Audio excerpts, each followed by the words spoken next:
I've said this for years. I've been on this to the point that it's irritating, and I understand it. But 3 years now I've been on this. The last several Super Bowls, at the end of the year, look at the playoff coaches. They're offensive coaches. And defensive coaches can be completely disconnected from offense. Belichick's allergic to offense. Tomlin can never get the offensive line right.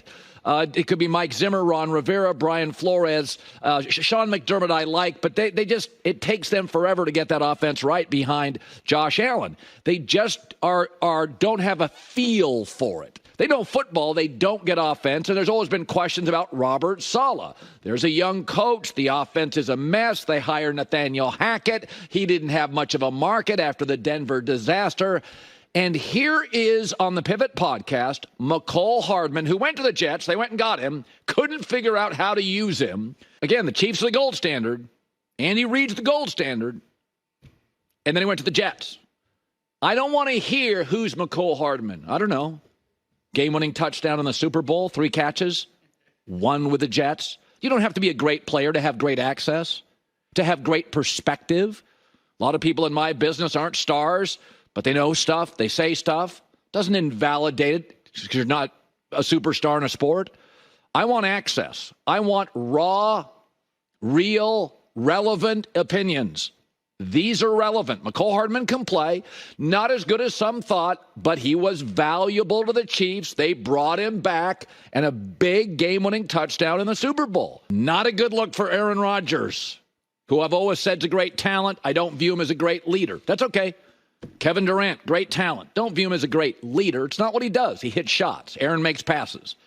But you want me to take the Jets seriously in a division with Josh Allen and improved weapons, Tua, Mike McDaniel, and great weapons, and you want me to take Nat Hackett, Aaron off of surgery, arguably worst O-line in the league, seriously. Can't, won't, no thanks, and I don't care if Mecole Hardman's not a superstar player. Touchdown in the Super Bowl was a game winner. Good enough for me. So your life will overwhelmingly be a result of your choices. And Aaron, for several years, had a standard on offense. He had an offensive coach, 2 of them. He had a great O-line every year. PFF top 10 Packer. He had running backs. He had a standard. He had success. He had a front office that drafts and develops, in my opinion, and I've said this recently, as well as any in the NFL last 25 years. Packers draft and develop at an incredibly high level. And he grumbled, passive-aggressive shots. He went into the darkness, and he chose the Jets. Bad look. Bad look for Saleh. Bad look for Aaron. Smartest guy in the room made a really bad career choice. You can't take him seriously. I got Baltimore's organization and Lamar. Buffalo was winning before Josh Allen. I got Joe Burrow coming back. I got Tua, Mike McDaniel. I look at all the C.J. Stroud's a baller. Trevor Lawrence will bounce back. And you want me to take the Jets seriously. That was damning stuff right there. That was not good. All right, this could be good. So a bunch of things converged at one time. First of all, an NBC reporter in Chicago said the Falcons are the leader in the clubhouse. On the same day that Raheem Morris at the Combine, the head coach of Atlanta, went to the podium and said, I wouldn't be here if we got better quarterback play. So the Falcons are in line for a quarterback and made a call last night. My feeling is it's not going to take forever. It is not going to take forever. Now, I don't think Atlanta is the best place for Justin Fields. I think he's better served because he's not a refined quarterback yet. I think he's better served going to an offensive coach, but Denver has one. They don't want him. The Giants have one. They don't want him. So I think Atlanta is the best place for him beyond those two. And here's why. Raheem Morris actually spent 4 years in Atlanta previously as a pass game coordinator. Raheem Morris, very good friends with Sean McVay, is one of the rare defensive coaches that really understands offense. It's also a weaker division, NFC South to the NFC North. I think the Lions and the Packers are stacked with excellent offensive talent for years to come, not even paying most of it yet. It's a dome over Chicago weather. And Atlanta, we said this multiple times during the season, probably has the most underrated offensive line in football. PFF has it 4. It's not as good as the Lions. You can argue it's as good as anybody else in the league. So in my opinion, Now you will get a better version of Justin Fields. He's also going home, more comfortable, probably helps. The Falcons have the number 8 pick. They could take a quarterback, but you're going to get the 3rd or 4th best quarterback at number 8. You're not. Do you want to give up all this draft capital? I think Atlanta's always been the leader in the clubhouse. I don't buy Pittsburgh for Justin Fields. They don't know how to refine young offensive talent. They've been trying for years to do it with their offensive line. They can't figure it out. And he's not a refined player. So send him down to a defensive coach that understands offense, a bunch of young weapons in a dome, at home, weak division. That's about as well as you're going to do without getting an offensive coach.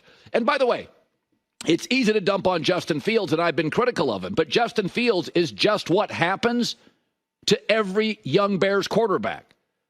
Kyle Orton, Rex Grossman, Mitch Trubisky, Justin Fields, Cade McNown. You see glimpses, you have a good stretch, and eventually it doesn't work because it's the Bears. They have a poor owner, always an iffy front office. They have a lame duck coach. But you know what? Atlanta's a better spot. It's a do-over. It's better weather. It's a weaker division. And it's a defensive coach. He's got one in Chicago. But this defensive coach has a better feel for offense. So we will find out. You can blame Justin Fields or you can blame the Bears. We'll know by Thanksgiving. If he's a Falcon, we will know by Thanksgiving. Was it Justin who ends up being average in Atlanta maybe? Or is it the Bears if he flourishes in Atlanta? But it does feel like to me, also should be noted, if he goes to Atlanta, the offensive coordinator is one of McVay's guys, Zach Robinson. And McVay's offensive guys are all good. There are no whiffs with McVay's offensive guys. You may not love Brandon Staley, but Kevin O'Connell in Minnesota, outstanding. Guy in Cincinnati got to a Super Bowl, pretty good. Zach Robinson, super bright guy. So McVay's offensive guys all hit. Sean's one of the smartest guys in the league. He doesn't miss on any of his offensive guys, like none. And that's who Atlanta, Raheem Morris, brings him over. That's who Atlanta's got as the OC. So if Justin Fields has talent, you'll see it. And if he doesn't work, it's on him. Because Atlanta's about as good as you're going to do having a defensive coach. Weak division, nice weapons. Defensive coach, spent 4 years passing game coordinator. A McVay disciple offensive coordinator. Tremendous offensive line.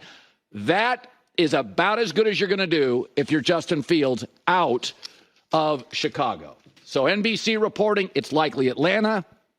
Raheem Morris saying I wouldn't have this job if quarterback play was better.